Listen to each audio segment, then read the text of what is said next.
this past tribe promotion, there was just something special that was going on.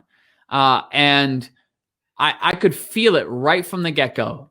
Like, I could feel it from the standpoint of seeing the way in which you, like our incredible tribers, were using the material before the tribe experience ever began and getting amazing results. And I could see the momentum and the progress and the excitement. And I was just like, oh my gosh, this is crazy. And, and I started to watch as it continued to evolve. And then I started to, as we, opened the registration period, it was crazy. We could see it happening. And I was like, oh my gosh. And I had this moment, because you got to understand, like, I grew up in a tiny little town, about an hour and a half outside of Toronto. And when I say I grew up in a tiny town, I'm talking like out in the boonies. Like, I had cows on one side and corn on the other, right? Like, I'm out in the boonies. I grew up, my parents are two hardworking blue collar people, right? Like, my dad worked in a high school with kids with special needs from 9 in the morning till 3 in the afternoon. And then 4 nights a week, he worked in a group home with people with special needs from 8 at night till 8 in the morning. I don't know when he slept, right? My mom was the same way. My mom worked in a elementary school with kids with autism from 9 in the morning till 3 in the afternoon. And then the 3 nights that my dad wasn't working in the evenings, my mom worked in a fine dining restaurant. So my parents worked all the time. That's how we got by, was just working hard. And so I went through a period of time when, for me, I experienced tremendous guilt, especially in my mid-20s. Tremendous guilt about the money that I was making in my business, because I was earning more then than both of my parents combined. And I wasn't working anywhere near as hard as my parents. And I struggled for a while. Like, for me, my threshold was every time I got to roughly around $400,000, I subconsciously would start doing stupid things. I wouldn't call clients back. I wouldn't, execute on the marketing campaigns that I knew worked. And then my income would come back down to right around 200,000, 250,000. And my subconscious was kind of like, oh, okay, that's much better. Great job. But then as my income would rise, guess what would happen? Subconscious would kick in and I would start doing silly things again.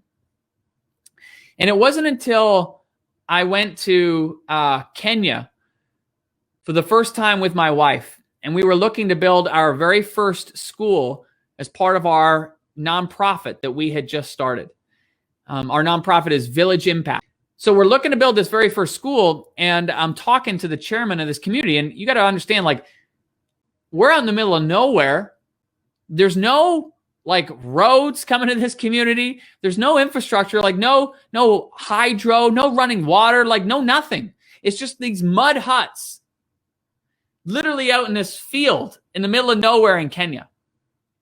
So I'm talking to the chairman of this community, and I'm trying to find out, like, how much does it cost to build stuff? So I'm asking him this and I'm asking him that. And I finally said, how much does it cost to fund the full-time salary of a teacher? And he thought for a moment and he said, it's about $100 a month.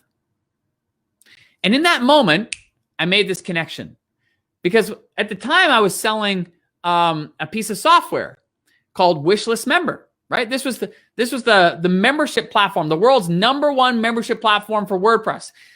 This was the company that I owned at that time. And so I made this connection, like, oh my goodness, if I sell one more license of Wishlist Member and I just allocate that money to funding the full-time salary of a teacher, like, just imagine the impact that could have.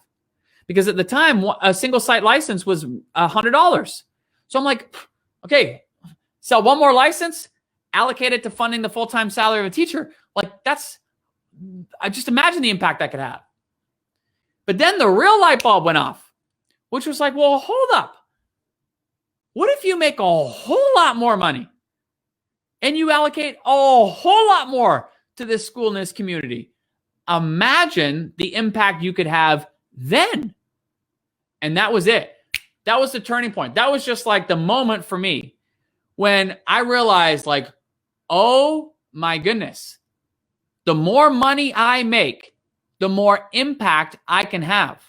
And it was a transformational moment for me, because I went from like feeling guilty about making money to realizing that no, money is a very good thing. Money is a very honorable thing. You and I as entrepreneurs, like, we have this incredible gift to be able to come up with an idea and to put it into action and to create value that people pay us. That's an unbelievable gift, right? And so do not take that for granted. Do not take that for granted. In fact, one of the things that my wife has always encouraged me, and I'm so blessed to have her in my life, one of the things that she says to me all the time is, she's like, Stu, don't waste this opportunity that you have as an entrepreneur. Because when we have this gift of being able to come up with an idea, put it into action, and create money, then it's not about the money. It's about what the money makes possible. You know, we started this 10 and 10 talking about how money gives us the ability to serve people at a higher level. Money gives us the ability to reach more people. Money gives us the resources to impact far more people than we ever could if we didn't have the money.